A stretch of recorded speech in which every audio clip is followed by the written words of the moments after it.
We are going to die, and that makes us the lucky ones.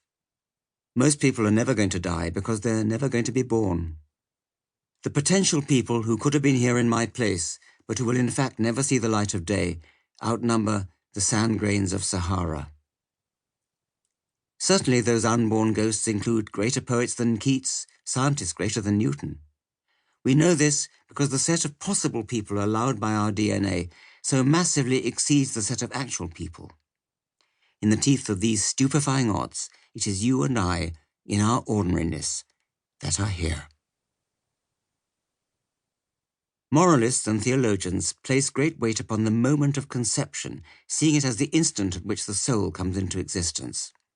If, like me, you are unmoved by such talk, you still must regard a particular instant, 9 months before your birth, as the most decisive event in your personal fortunes. It is the moment at which your consciousness suddenly became trillions of times more foreseeable than it was a split second before. To be sure, the embryonic you that came into existence still had plenty of hurdles to leap. Most conceptuses end in early abortion before their mother even knew they were there, and we are all lucky not to have done so. Also, there is more to personal identity than genes, as identical twins show us.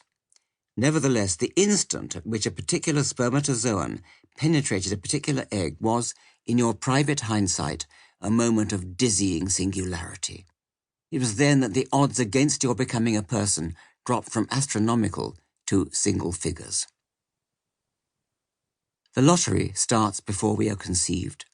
Your parents had to meet, and the conception of each was as improbable as your own, and so on back through your 4 grandparents and 8 great-grandparents, back to where it doesn't bear thinking about. Desmond Morris opens his autobiography, Animal Days, in characteristically arresting vein. Napoleon started it all. If it weren't for him, I might not be sitting here now writing these words. For it was one of his cannonballs, fired in the Peninsular War, that shot off the arm of my great-great-grandfather James Morris and altered the whole course of my family history. Morris tells how his ancestors' enforced change of career had various knock-on effects, culminating in his own interest in natural history. But he really needn't have bothered. There's no might about it. Of course he owes his very existence to Napoleon. So do I, and so do you.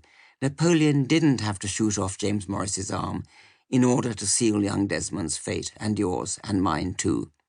Not just Napoleon, but the humblest medieval peasant had only to sneeze in order to effect something which changed something else, which after a long chain reaction led to the consequence that one of your would-be ancestors failed to be your ancestor and became somebody else's instead. I'm not talking about chaos theory or the equally trendy complexity theory, but just about the ordinary statistics of causation. The thread of historical events by which our existence hangs is wincingly tenuous. When compared with the stretch of time unknown to us, O King, the present life of men on earth is like the flight of a single sparrow through the hall where, in winter, you sit with your captains and ministers, entering at one door and leaving by another. While it is inside, it is untouched by the wintry storm. But this brief interval of calm is over in a moment, and it returns to the winter whence it came, vanishing from your sight. Man's life is similar, and of what follows it, or what went before, we are utterly ignorant. The Venerable Bede, A History of the English Church and People, 751. This is another respect in which we are lucky. The universe is older than 100 million centuries. Within a comparable time, the sun will swell to a red giant and engulf the earth.